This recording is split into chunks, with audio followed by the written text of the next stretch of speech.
Hello everyone, आप सभी का फिर से स्वागत है। यह घटना चक्र साइंस का डिस्कशन है। हम लोग बायोलॉजी को डिस्कस करें, जिसमें आज का टॉपिक है पादप जनन। तो चलिए स्टार्ट करते हैं। देखिए, पादप जनन वह प्रक्रिया है जिसके माध्यम से पौधे अपने जैसे नए संतति उत्पन्न करते हैं, और यह मुख्यतः दो प्रकार से होता है, लैंगिक जनन और दूसरा अलैंगिक जनन। जीवन चक्र के दृष्टि से पौधे का सबसे महत्वपूर्ण भाग पुष्प है। ध्यान रखिएगा, जीवन चक्र के दृष्टि से पौधे का सबसे महत्वपूर्ण भाग कौन सा है? पुष्प। यह पौधे के प्रजनन में सहायक होता है। एक पुष्प में पुंकेसर और स्त्री केसर मिलकर प्रजनन अंगों का निर्माण करते हैं। यहाँ पे पुष्प के विभिन्न भागों के बारे में बताया गया है, तो चलिए देख लेते हैं। देखिए, ये जो है वर्तिका है, ये जो है अंडाशय ओवरी है इसका, पुष्प का। ये जो होता है ये होता है बाह्यदल, और ये जो होता है आपका ये पुष्पासन होता है, और ये जो होता है डंठल होता है। ये जो अंदर है ये होता है बीजांड, ध्यान रखिएगा। और ये जो आपका जो ये है पुष्प में जो लगा हुआ है वह आपका तंतु, जो पुष्प जिस पर खड़ा होता है। और ये होता है आपका जो ये ऊपर वाला जो हिस्सा है वो होता है परागकोश, और ये क्या है? वर्तिकाग्र। ठीक है, तो ध्यान रखिएगा। और ये जो होता है ये होता है दल। तो इनके विभिन्न भाग को ध्यान में रखना है। पुष्प के परागकणों के परागकोश से वर्तिकाग्र तक पहुंचने की क्रिया को परागण कहते हैं, पॉलिनेशन कहते हैं, जो लैंगिक जनन के लिए आवश्यक होता है। परागण की क्रिया दो प्रकार से होती है, स्वपरागण और परपरागण। उभयलिंगी पुष्प में पुमंग तथा जयांग के अलग अलग समय पर परिपक्व होने की घटना पृथक पक्वता या भिन्न काल पक्वता कहलाती है, जो दो प्रकार की, पूर्व पुंपकत्व और दूसरा है पूर्व स्त्री पक्वता होती है। पूर्व पुंपकवता में प्राकोश अंडाशय से पूर्व पकते हैं, जबकि पूर्व स्त्री पक्वता में अंडाशय प्राकोश से पहले पकता है, अर्थात परिपक्व होता है। इन पुष्पों में स्वपरागण संपन्न नहीं हो पाता। कायिक प्रवर्धन। कायिक प्रवर्धन प्रजनन की एक अलैंगिक विधि है। इसमें नए पौधों के जो नए पौधे होते हैं इनमें किसी भी जनन अंग की जो है सहायता के बिना पुराने पौधे के भाग जैसे तना, जड़ और पत्तियों से प्राप्त किए जाते हैं। तो ध्यान रखिएगा, जो कायिक प्रवर्धन है प्रजनन की एक अलैंगिक विधि होता है। इनमें से इस विधि से इनमें नए पौधे किसी भी जनन अंग के सहायता के बिना पुराने पौधे के भाग जैसे तना, जड़, पत्तियों इनसे प्राप्त किए जाते हैं। स्तंभ कर्तन या तना काट यानी स्टेम कटिंग या दाव लगाना तथा कलम बांधना आदि इसकी पारंपरिक विधियां हैं। अलैंगिक जनन के द्वारा उत्पन्न नए पौधे अपने जनन यानी पेरेंट के अकारिकीय तथा आनुवांशिकीय रूप से समरूप होते हैं। इसके विपरीत लैंगिक जनन के द्वारा उत्पन्न यानी बीजों से पौधे जो होते हैं अकारकीय तथा आनुवांशिकीय रूप से अपने जनकों के समरूप नहीं होते, उनमें विभिन्नताएं पाई जाती है। बोगेनविलिया, कार्नेशन, गुलाब, अंगूर में स्तंभ कर्तन के द्वारा प्रवर्धन होता है, जबकि कोको में स्तंभ कर्तन के द्वारा प्रवर्धन के साथ ही बीजों के द्वारा प्रवर्धन भी होता है। इसके बीजों को सर्वप्रथम नर्सरी में उगाते हैं, तत्पश्चात इन नवजात पौधों को मृदा में 4 फीट के दूरी पर प्रत्यारोपित कर देते हैं। दाब तकनीक में पौधे की तना शाखा को दबाकर भूमि से संपर्क कराया जाता है। कुछ दिनों में तना शाखा में जड़ें उग जाती हैं और इसे अलग कर नए पौधे के रूप में उगा लिया जाता है। चमेली के पौधों का प्रवर्धन इसी प्रकार किया जाता है, जबकि मौसमी के पौधे, जो मौसमी है इनके पौधे इनका प्रवर्धन जो होता है कलम बंद तकनीक से किया जाता है। जो मौसमी है इनके पौधे का जो विकास किया जाता है प्रवर्धन कलम बंद तकनीक से। गने का तना ठोस और संधिबद्ध होता है, जिसमें पर्व और पर्व संधियां पाई जाती है। इसमें आमतौर पर स्तंभ कर्तन या तना काट विधि के द्वारा कायिक प्रवर्धन होता है। पहला प्रश्न है, पौधे में अर्धसूत्री विभाजन के अध्ययन के लिए सबसे उपयुक्त भाग होगा। पौधे में अर्धसूत्री विभाजन के अध्ययन के लिए सबसे उपयुक्त भाग होगा वह आपका परागकोश। पौधे में अर्धसूत्री विभाजन के अध्ययन के लिए उपयुक्त विकल्पों में सबसे उपयुक्त भाग प्राकोष है। इसमें अर्धसूत्री विभाजन के बाद पराग कणों का निर्माण होता है जो वास्तव में अपरिपक्व नर युग्म कोदभिद है। ठीक है, तो याद रखिएगा, नर युग्म कोदभिद।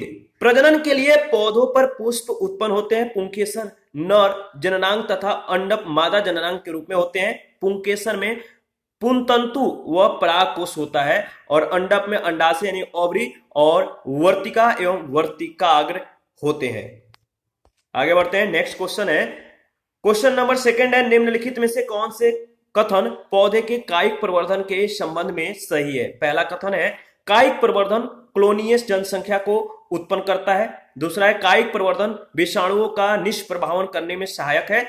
तीसरा है कायिक प्रवर्धन वर्ष के अधिकतर भाग में चल सकता है। देखिए इसमें जो सही है वो है आपका पहला और तीसरा, सी ऑप्शन।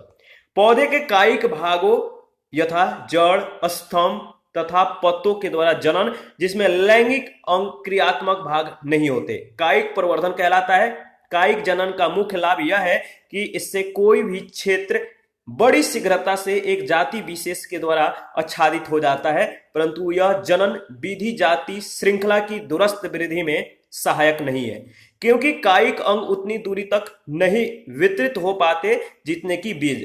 कायिक जनन के द्वारा उत्पन्न संतति याद रखिएगा, जन करूपेण पैतृक समान होती है और उसमें कोई भिन्नताएं या नए गुण और ओज नहीं आ पाते।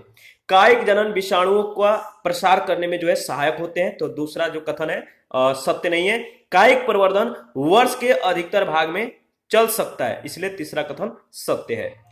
क्वेश्चन नंबर 3 है, भ्रूण किसमें मिलता है? भ्रूण आपको किसमें मिलता है? तो भ्रूण बीज में मिलता है। पौधे में भ्रूण बीज में मिलता है। अंकुरण प्रक्रिया के फलस्वरूप भ्रूण बीज से बाहर आता है।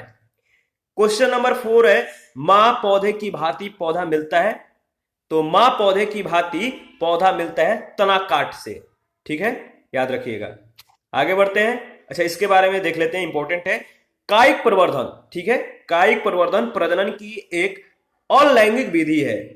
इसमें नए पौधे किसी भी जनन अंग की सहायता के बिना पुराने पौधे के भागों जैसे तना, जड़ और पत्तियों से प्राप्त किए जाते हैं। तना काट, दाब लगाना तथा कलम बांधना आदि इसकी पारंपरिक विधियां हैं।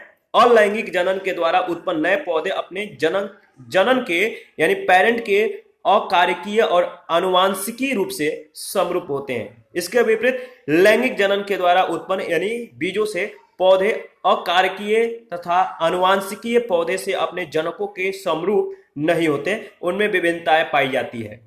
क्वेश्चन नंबर 5 है, निम्नलिखित पादपों पर विचार कीजिए। इसमें 4 जो दिया गया है, जो विचार है बोगेनविलिया, कार्नेशन, कोको और अंगूर। बताइए कि इनमें से कौन से पादप स्तंभ कर्तन के द्वारा प्रवर्धित किए जाते हैं? देखिए इसका सही जवाब होगा उपयुक्त सभी, यानी डी ऑप्शन, पहला, दूसरा, तीसरा और चौथा भी। बोगेनविलिया, कार्नेशन, गुलाब, अंगूर में स्तंभ कर्तन के द्वारा प्रवर्धन होता है, जबकि कोको में स्तंभ कर्तन के द्वारा प्रवर्धन के साथ ही बीजों के द्वारा प्रवर्धन भी होता है। इसके बीजों को सर्वप्रथम नर्सरी में उगाते हैं, तत्पश्चात इन नवजात पौधों को मृदा में 4 फीट की दूरी पर प्रत्यारोपित कर देते हैं, ट्रांसप्लांट कर देते हैं। और क्वेश्चन नंबर 6 है, निम्नलिखित कथनों पर विचार कीजिए। पहला है मौसमी के पौधे का प्रवर्धन कलम बंद तकनीक के द्वारा होता है। तो बताइए यह सही है या नहीं? इसके बारे में हम लोगों ने ऊपर में ही डिस्कस किया था। और दूसरा है चमेली के पौधे का प्रवर्धन दाब तकनीक के द्वारा होता है। तो देखिए दोनों सत्य है, C option is right option. ठीक है, ध्यान रखिएगा। और 7 नंबर क्वेश्चन है, यदि किसी उभयलिंगी पुष्प में पुमंग और जयांग अलग अलग समय पर परिपक्व होते हैं तो इस तथ्य को क्या कहते हैं?